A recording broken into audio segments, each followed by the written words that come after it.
Hey up troops, it's A Littleton here again with another video, and this time we're going to be looking at Osa. Now, it's covered in fingerprints there. Now you can't press too hard, otherwise the glass will break. Oh, I've really cocked it up here. Oh no, I'm going to have to stand up, hang on.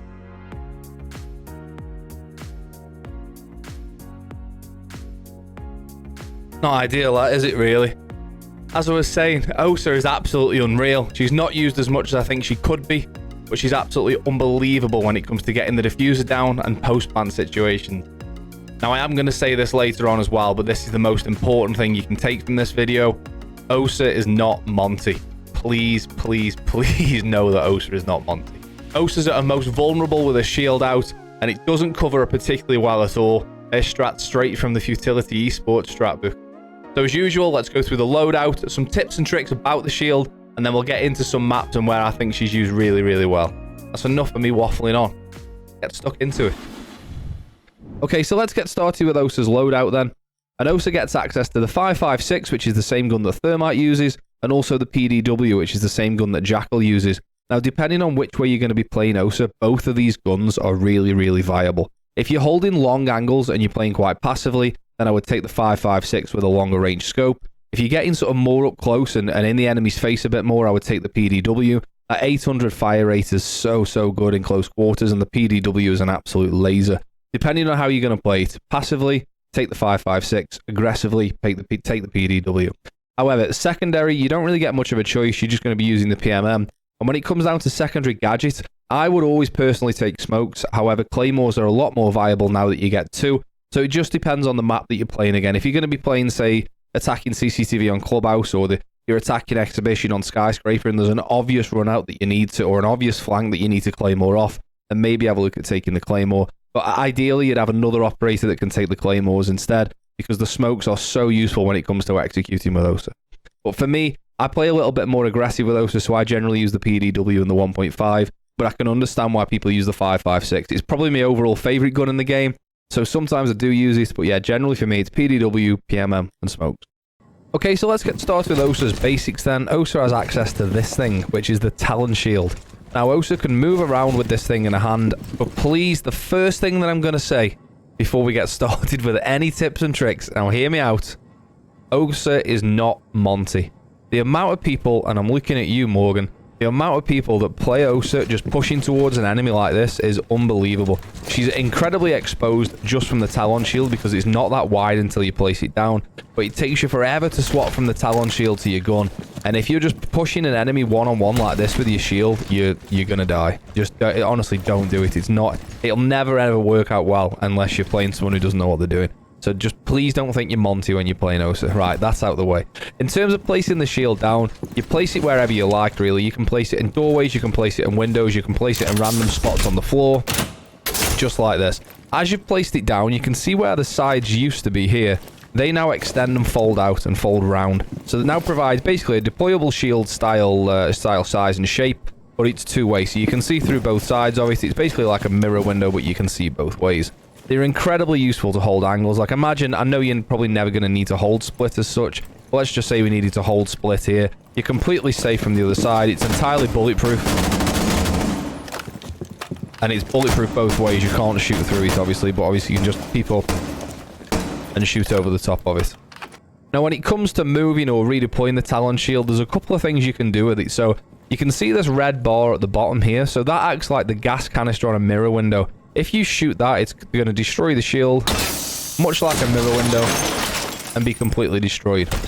The other things you can do is once you've got it placed down, you can go and pick it back up by pressing your interact key. For me, it's F. And you'll pick the shield back up, but this shield will still be equipped, so it's not like you pick the shield up and you get your gun back out straight away. You put it down, and if you want to, you can pick it up again. I think that's one of the strongest features about the Talon shield, being able to pick it. You know, you can hold this area here. Okay, I'm going to need to hold split door for a while. Okay, we're clearing split now. Right, I can move on and take it somewhere else. I think it's incredibly strong. The other thing you can do, of course, is you can also punch the Talon shield. Now, you might think, why is that useful? It reacts just like it does with the mirror window. It destroys the shield in terms of being able to see through it, but the actual frame and glass of the shield will remain. So you punch it, the shield remains in place. You just can't see through either way, and there's no. It's not even like you get an obscured vision. You just can't see through it at all. It still stays bulletproof. You just can't see through it. You got to peek over it and around it. So it kind of acts as a deployable shield then, in pretty much every sense, apart from the little slats that you can't see. Just something I will add there is once you've punched the shield, you can't pick it back up. It's almost like punching it leaves it in place. You can punch it again several times if you want to. Nothing's going to change. But once it's punched, you can't pick it up and redeploy it. You can, however, shoot the canister at the bottom to destroy it if you want to. Now, one of the features that I don't know if it was intended by Ubisoft when it was put in, but you can actually destroy barricades incredibly easy with OSA. If you go to place the talon shield in the doorway, it'll actually destroy the barricade, and then you can let go of the deploy button for the shield, and you'll stop deploying the shield, but the barricade will be broken. I'll give you an example. So you walk up to your doorway, you press deploy, and then you take your finger off deploy, and the barricade's broken. It has to be the quick, other than like Ash charging it or Zephyr impacting it, it has to be the quickest way. Maybe Gone 6 as well, but you just press it once, stop the deployment, and the barricade breaks. Now, when it comes to deploying on a Rappel, it's exactly the same. You can still put it in front of a window, and you can still use it on Rappel. You can also do the barricade trick. There you go, that's the barricade destroyed, but you don't put the shield down. If you want to place it in the window, you certainly can do. Just like so. And one thing not everybody knew is you can actually go upside down and place these things upside down. So if I pick this back up, and we go upside down here, you can place it at the top of the window frame instead, leaving the gap at the bottom. So if you want to play vertically, you can do. Obviously, if someone was above on T3, this would actually be really useful. I've literally just thought about this. If someone was on tier 3, I wonder if they could shoot your body from there. I bet they could, maybe, you know. But it would be useful if someone was on T3 to be able to peek and see without exposing your head. You'd be exposing your sort of lower body, but at least you'd be able to get some info. First time I've thought about that. There we go. We learn as we go. If you want to take it back off from being upside down like that, you've got to go inverted again, and then you can pick it up much like you did. You can't pick it up from being upside down whilst you're the right way up as such. You've got to go upside down to pick it up. Just another feature that the talon shield has when you're on Rappel, and it's worth knowing, is you can rappel straight in even with the shield here. So you can see the spacebar option. Let me move it in. Oh, so you can see it just on the window frame there. The spacebar option is saying that I can rappel in. This works essentially kind of like a hot breach, but it's going to smash the shield as we go in.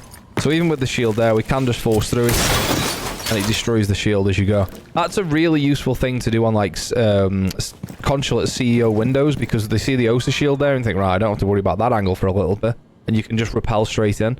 That works quite well as well, but yeah, you can just rappel straight in even with the OSA shield in place. So when it comes to counters to the Talon shield, there isn't a great deal to show you. The main counters are just explosives. Now, C4 is definitely a counter. However, you know the sort of detonation time that C4 has. You can see it through the air. You can sort of shoot as it comes over. If you've got a chance to shoot it, that is. Generally, being behind the shield, you're going to see if an enemy's about to throw a C4 at you. The main counter is an impact grenade. Impact grenades just come at you so fast, and they destroy the shield in one, and it damages you from behind as well. So you just have to be careful with that. It does absorb a slight amount of the damage, but not much. So yeah, your main worry is if you see like a Melusi or a Wamai or a Legion or a Vigil or anyone that you know has got impacts, you've got to be super careful and probably just play a little bit further away from the shield, because as soon as that shield's gone, what people are going to do is throw the impact at you. Let's just pretend this smoke's an impact. So I throw the impact at the shield, and as soon as the shield gets destroyed, you start firing straight away. I can't believe we didn't hear that smoke grenade go off over there. Little sound test. No, I did hear it. Well, I wonder why we didn't hear it the first time. Was it because I was shooting? I don't know. We didn't hear the smoke grenade. Anyway, we digress. So yeah, as soon as they throw the impact grenade, they're going to throw it and then shoot straight away, because you're going to be fully exposed. So as soon as you see the operators that you know have impacts, just instantly get cautious and don't just rely on standing behind here like as if you're completely safe. The other main counter to OSA, in my opinion, and the best way to play against OSA, is to try and do some damage or get the kill when she's got her shield out. Because she's not completely covered, you can see here, and the shield doesn't quite reach the edges of the screen. It's not like when we put this down, and like we mentioned earlier, these sides don't pop out. It's only where you see these sort of glass lines. That's where the shield's width comes to. So she's really vulnerable. Now, she's pretty much well protected head on. But as soon as you get a bit of an angle on an OSA, you can really start to do some damage. You can shoot feet and sides and hips quite easily. So your best bet if you're playing against an OSA, if you can, and you know you're free to do so, is to just try and outmaneuver it. If you were to see an OSA at the bottom main there, just sort of swing wider here to try and shoot on the side. Failing that, the other best thing to do is as the shield's going down, she's completely vulnerable. Because once you start setting the shield down, you can't move. I'm going to move my mouse left to right here so you can see I'm moving. As soon as I'm about to set the shield down, you'll see it locks in place and I can't spin. So for the duration of the time that this shield goes down, so from now until now, she's completely vulnerable and you can move around the side as that shield's getting deployed. Hopefully that the attacker's obviously in the motion of putting the shield down and they're too far into it to be able to stop it, and you can get around the side and do some damage. Another really useful way of using Osa's shield is to block angles for defenders. So we've got this window here on Coastline, which defenders will quite often peek when you're defending kitchens, try and get an angle of what's going on outside kitchen window. And they'll come and peek around here, usually later on in the round, to be honest with you, if they're in the ascendancy. However, you can block this off right at the start of the round. Make sure you place the shield from the outside in, so the little cartridge that is used to destroy the shield is on the outside, so we don't want this on the inside, obviously. And then what we're going to do is block it off and just punch it, so you can't get the angle outside now. So any defender that comes down to this neck of the woods isn't going to be able to see outside and can't shoot the bottom of the shield to get rid of it. Now, of course, it can be impacted or see forward. However, by the time that's going to happen, you're going to get a decent sound command that an impact grenade's gone off in this area and you're going to know about it. But there's a couple of different areas where you can use this. One thing I will say, whilst we're talking about it, as I haven't got another shield to show you, but let's just pretend we do. It's not good where you've got to be high up on a rappel. So let's just use this window, for example. If you were going to be playing on the window here, there's no point in blocking off this window, because all the defender has to do is go a bit further back and go prone. Or not even prone, actually, but, you know, this area here is going to be... the shield only goes up to here or so. So the enemy is going to be able to see over the shield. So if you're going to be playing up high, this is no good. However, if the angle is at ground level, it's a really good way of blocking off angles. Another way of using Osa's shields creatively is to use it as a tool for vaulting onto things that you can't normally vault onto. And what I mean by that is, I'm going to give you an example here on Cafe. So we're going to go up to the skylight, put the shield down, move back until you can put it down, and we can then vault over the shield and end up on the skylight. I don't think this is an exploit or a bug, because it's been in the game since Osa was released and it's not been patched, and it's quite widely known. So you just vault over the shield, you end up on the skylight, go up to the top, drop on the air conditioning unit, and now you can get an angle on that common place where people play behind the cocktail desk there, under the skylight, which you can't normally get an angle onto, but you can now get an angle onto from here. You'd be able to also get some pretty decent vertical angles that you wouldn't normally get from the skylight if you were to play Buck. But yeah, this is that when on a top floor defense, you get a defender playing here 99 times out of 10 quite often, and to be able to get him off this position here without dropping the skylight is big. Like I say, I don't think it's a bug. I don't think it's an exploit because it's not been patched. But there are other places where you can get angles which you can't normally get to by using the shield as a vaulting tool. So where is Osa best utilized then? In my opinion, it's when it comes to an execute or a post-plant situation. And I saw this one performed by, I think it was Rogue in Pro League, so shout out Meepy if it was your strat. If you're watching, hello. Probably not, but there you go. Instead of doing the usual standard sort of default plan, which is here, where Thermite opens this wall and you sort of like reverse in backwards and try and plant, we're going to open the side wall here and we're going to place a shield facing directly ahead to where the rotate normally is. We're going to plant behind the shield. So if we ask Thermite very kindly to blow that wall and to drop the diffuser, because Thermite's got the diffuser for some reason. Thank you. So the wall's open now on this side instead of the normal on default plan here. And where I think this works really well, by the way, is let's just say, for example, Thatcher's banned and Cade is still on the board and you're struggling to get this hatch open because you haven't brought Maverick for any reason. Whatever the reason is, you can't get the hatch open. Someone can just play behind the bomb, and then getting the plant down in the default area here can be quite difficult. If that is the case, you open the side wall here, you can bring Osa into here, place your shield down like so, and then get the plant down behind the shield. It's a really safe spot to plant. I won't plant because we'll be time constricted, but the plant goes down behind here, as you can see. Obviously, the thing you've got to watch for is any smoke, C4, or impacts coming over from the rotate here. The impacts are the biggest weakness to the Osa shield because it's so fragile to impacts, but if you can get that down there, obviously you're going to need someone covering you so they can't just like wide peek you. You're going to want someone back behind the server rack here just holding this rotate. Don't obviously be holding over the shield just in case Osa stands up for any wild reason. Yeah, you want to be holding this sort of angle here or this angle here or whatever you want to hold. But make sure you're holding the rotate so they can't push around. And obviously you're going to need to watch this corner here so they don't come around here as well. But I just think it's such an easy strat. So you just open this side wall and the only angle you can get shot from is in front of you there. Obviously you're not going to be seen from behind the bomb.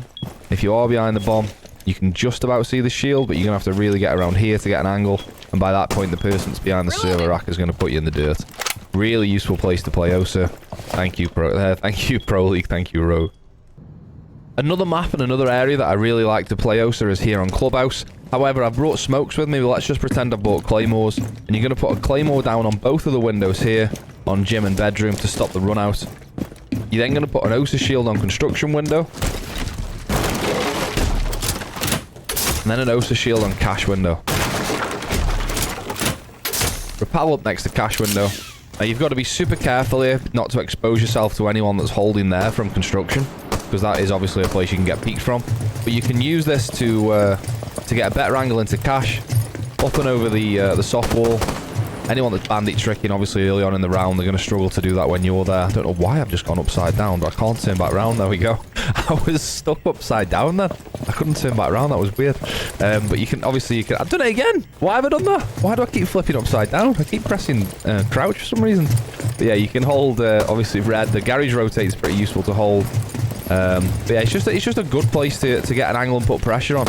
Nobody wants to really watch CC window in the early doors of a round on Clubhouse. If I nip into cash now and we pretend we're a defender, no one wants to hold CC window. Once the breach is open, you can't play in security anyway. So this area here is used. Shoot the radio. Thank you. This area here is useless anyway. You can't play here once the breach is open. But nobody wants to be stood here just watching this jumping, because you're going to get a smoke from either top red or from construction if somebody pushes in that way. Nobody really wants to do it. So just having someone who's a presence on CC window is a nightmare for defenders. Obviously in a post-plant situation, if you've got someone who can rush in from the breach, if I just nip back outside, if you've got your thermite, your ace, or your Urbana, or whoever it is that's on the breach, who's looking to go for that plant, you're now in a perfect spot to stop wherever they're going to push from to stop the plant. They're going to push from the red side, they're going to push from cash side. You're in a perfect place to stop that. Again, the key thing is, don't just sit here and hold an angle like this, because you're going to get domed from construction when somebody peeks you over the top of there. It's just a useful place to play. You know, it's not the best place to use Osa, but it's one of my favorites. And as I say, use those two claymores that you've got to stop the two runouts on those two windows. Okay, so there's two strats that you can do here with Osa on Coastline, and I'll show you them both. The first one is up on big window when you're attacking hookah, and you desperately need a nomad to go and carry the strat out. So what a nomad's going to need to do is she's going to need... Sorry, I've got an itchy nose. I'm not taking that out. That's staying in. Nomad needs to nomad off sunrise. Obviously, taking sunrise can be a job in itself, but you need to nomad off the sunrise double door, and you also need to nomad air job off the top of hookah door just there. Once you know you're safe from that, Osa can rappel up onto big window, place your shield in the bottom left of the corner, and you can play here. You can obviously help hold aqua when the push is coming from aqua. The idea here is where the bomb is here. You want to be planting behind the bomb. The idea here is you can hold aqua, so nobody can push back through aqua. Nobody can push back through luggage, so you can help the team get aqua control. Once you've got aqua control, when you're going for the execute behind the bomb there, you can smoke off the angle if you want to. I don't necessarily like doing that. I don't know why I keep going upside down. Why do I keep doing that? I keep like spamming crouch for some reason. I don't know why I keep doing that. You can smoke off the lines of sights if you want to, especially from the rotate, which will help to stop the enemy seeing where to throw the C4 and what have you. I mean, most people know where the C4 is going to be chucked because the bomb's highlighted anyway, but it definitely just helps obscure things for a little while. But whilst you're here now, nobody can cross. So once the bomb's planted behind the bomb, the diffuser's planted behind the bomb, you assume that the attacker's going to retreat back into aqua and hold it. So from there, as long as you've still got your air jab on hookah door and you've got your air jab in sunrise, so you can't come to this window, you can literally just stand here and watch the cross, and nobody can cross. You know, from here, nobody can get across to behind the bomb whilst you stand here. You can peek over the top and just be clever with it. Obviously, don't expose yourself too much. And let's just say, for example, that somebody flanks from aqua, from luggage side into aqua. That's no problem as well. You can hold that there. It's such a power position to play. Obviously, the big concern is the impact on the window. So you got your rotate here. If a defender's popped around and, you know, just quick peeks and impacts that shield, then you're in trouble a little bit. But, you know, you've got two shields. Bang another one down. It's such a strong position to play, but you need to have a nomad. If you don't play a nomad there, you're going to get run out on or peek from that window 100% of the time. So sticking with Coastline and sticking with hookah. Again, ideally, you need a nomad. Coastline is so easy to flank, isn't it? When you think about it, it's just a big ring. It's just a big donut with a hole in the middle. So what we need to do is nomad off luggage there. That's the key thing. You can do that from the balcony here. Just pop out a little bit at the top of the window. as a Nomad. Don't reveal the bottom of the window so they can't peek Aqua Balloc, but we'll shoot out the top and Nomad off there. And that's luggage flank taken care of. Once you've got control of Aqua, you then want to get your shield out, push towards where you know where the bomb is. Obviously, the bomb's normally here, but when I'm doing a custom game on my own as an attacker, I don't get to choose the bomb side. So let's just pretend the bomb's here. So we're going to put the Osa shield up next to the bomb, like so. Tuck in right behind the bomb, turn around and get the plant down. Obviously, I can't plant at the minute. Again, the worry you've got here is anyone from the rotate here just chucking an impact at your shield, which is going to expose you a little bit. That's why even though you've got your shield down there, excuse me, I've got to jump over that. Even though you've... Yes, man! Oh, I potted the white as well. 2 shot. Even though you've got your shield down here, you want to stay behind the bomb. Because even if the shield gets impacted, you'll still be somewhat covered behind the bomb as well as the shield. But yeah, once the shield's down, back off to Aqua. Hold from here. You can see anyone coming from over the bomb or from the rotate. You've got your air jab on luggage, so you don't have to worry about behind you. I just think it's a really easy take. Ideally, you want someone else on big window, not an Osa though, who can hold that same cross. I just think it's really easy. Oh, I say easy. Obviously, it's never easy, but you know what I mean. No way, the white ball resets if you pot the white. I did not know that. Wait, what? Sorry, just a little test on the pool here, guys. Do a video on how to play pool and Siege. So you pot the... No way, it comes back. You can have an actual game of pool. We've digressed slightly. Oh, man, I am... Oh, it's dropped in. Are we digressing slightly? I think we are. Just a little cut into... Oh, my lord, I'm absolutely insane. Why am I better at playing Siege pool than I am at playing Siege? Right, anyway, that's the Aqua push. I quite like it. So there we have it. That's Osa summed up for me, and luckily during the course of that video I've managed to swap this talon shield for one that isn't smashed. I think Osa's great when she's used effectively, and that for me is pushing for the executes to get the bomb down and in post-plant situations. She isn't a shield operator that should be pushing rooms on her own with a shield out. She's not a Monty, I'll say it again. For those of you that don't know, I stream on Twitch 4 days a week, and there's been a bunch of you come over from YouTube, so I'm really, really grateful for that. Thank you. I stream there 4 days a week, Monday, Tuesday, Wednesday, and Friday from 8 PM UK time. Get over there, it'd be good to see you. But I think that about sums it up for me on this one. I'll see you next time. Cheers.